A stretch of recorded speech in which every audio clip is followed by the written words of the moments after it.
welcome to ALACAD's Autodesk Inventor 2009 webcast series. We are going to be covering several topics over the next several months. I believe we're going to have two webcasts a month on the second and fourth Tuesday of the month, starting at 10 a.m. This is the one from this past Tuesday, January 27th. We're going to be looking at the iParts and iAssemblies. We're going to go into detail on how to create an iPart and how to take those iParts and then include them into an assembly and then also create an iAssembly. Hopefully you'll be able to learn something from this. You'll be able to come back to this and refer back to it when you need to for a refresher. Well, let's get started talking about iParts. What an iPart is, it is a part, a common or basic part that you use often, but you need it in different sizes. If you're not using an iPart, then typically what you're doing is you're creating one part, you're saving it as another part and changing the size, and then saving it again as another part and changing the size or material and so forth. So you're really dealing with multiple parts, but really it's the same part, just different sizes and materials. When you transform a part into an iPart, you eliminate the need for those multiple parts. You're going to be defining the parameters and the properties that must change for each one of those parts. So you can have 2, 3, 10, 20 different configurations of a single part in a single part file. You won't have to have 20 different parts to keep up with. Once we have those iParts created, we can then bring them into an iAssembly. An iAssembly is a configuration, a model with a few or many variations called members. Each member has a set of unique identifiers such as diameter changes or length changes,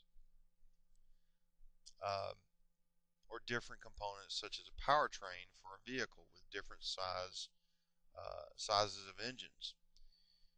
What we're going to deal with today is the assembly that you see on the screen here. We're going to be looking at taking those three parts as they are now, bringing those into an assembly just like you would on a daily basis. But then we're going to take those three parts and we're going to turn each of those into iParts individually. We're going to have three configurations for each of those iParts. And then we're going to take those iParts, bring them into a new assembly, and have those turned into an iAssembly, which will have one assembly file with three different variations, which changes three parts, dealing with both size and material of those parts. So let's get started in the software. Let's take a look first at the parts we're going to be dealing with. We're going to be dealing with the iPart bolt for mount. That's this preview down here. Also the mount itself, and then the shaft that's going to go inside the mount.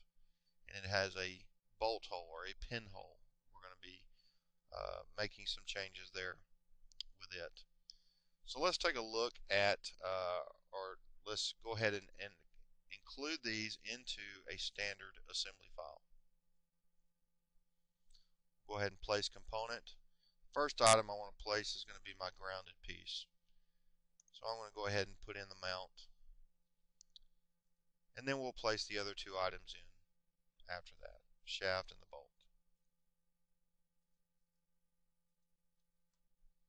Alright, now we'll go in and place our constraints as we normally would to line these parts up. And I'm using the center lines of the holes and the center line of the shaft of the two shafts in order to constrain these parts. With this, I would like to use some default work planes or work features in order to line it up. So I'm going to find the work plane, YZ work plane of the shaft or of the mount, as well as the XY work plane of the bolt or the pin, and that will line that up. And we'll do a Control-Shift-E, turn on degrees of freedom, so you can see we have 1 degree of freedom here, which is being able to rotate the pin around. Alright, so this is typical. This is a standard procedure. You create 3 parts, you bring them into an assembly, and you assemble them. Well, I need something similar to this, but I need it in various sizes.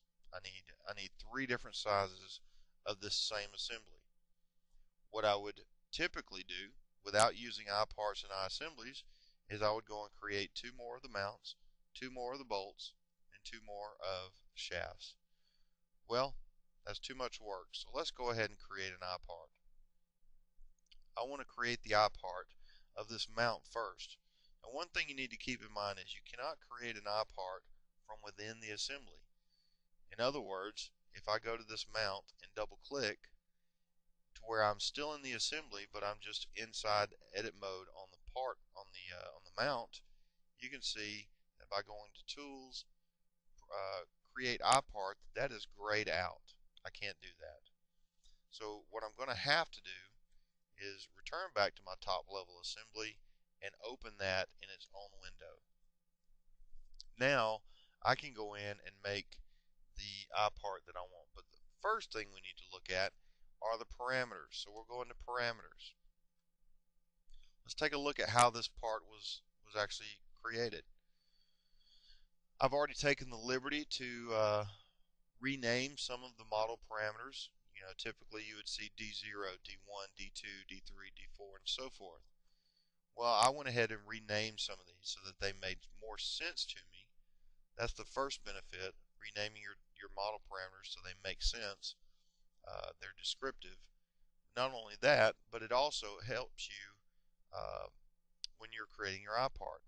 It will go ahead and take these named model parameters and put them into the iPart table. Alright, so we'll take a look at these. Base length, width, thickness. That's all dealing with this plate down here. The shaft ID, that's the inside diameter. The shaft thickness from the inside to the outside. The shaft length, that's the height of it. Pinhole diameter, that's the diameter of this hole right here. So all that looks good. I'm going to go ahead and create an iPart. And look at what has happened here in the iPart table, or iPart dialog. All those named model parameters have already been added to the list. Since they've been added here, they've been added to my table. So here's my base length, my width, thickness, shaft ID, and so forth. Now I can go back and name these anything I want to. I'm going to name this 01-1, insert a second one. I'll take some of this out, make it -2, insert another one, and I'll make it -3. So mount 01, 02, and 03, here's my part number. You could come back and put in any part number you wanted to. That's going to be the file name. So we have our base length, our base width, which is equal to our base length. That's what this is here. It's an equation. Then you have your base thickness, shaft ID, and so forth. Let's go ahead and make some changes. Let's make this, we'll make this 6 inches and 8 inches. We're going to increase the base length of the plate here at the bottom for this part. The base thickness, I'm going to increase the thickness on the last one, not the first one or the second one, but just the last configuration. These are each individual configurations, different sizes of this mount. So we'll make this 0.375. The shaft ID, well, I'm going to need to change that also. I want a 4-inch shaft ID and a 6-inch shaft ID. Shaft thickness, we'll make this 0.375 also. Shaft length, I want to increase this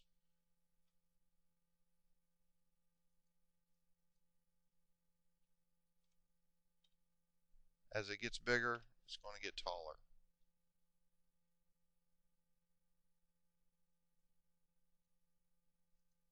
Actually, we're going to make this 4.5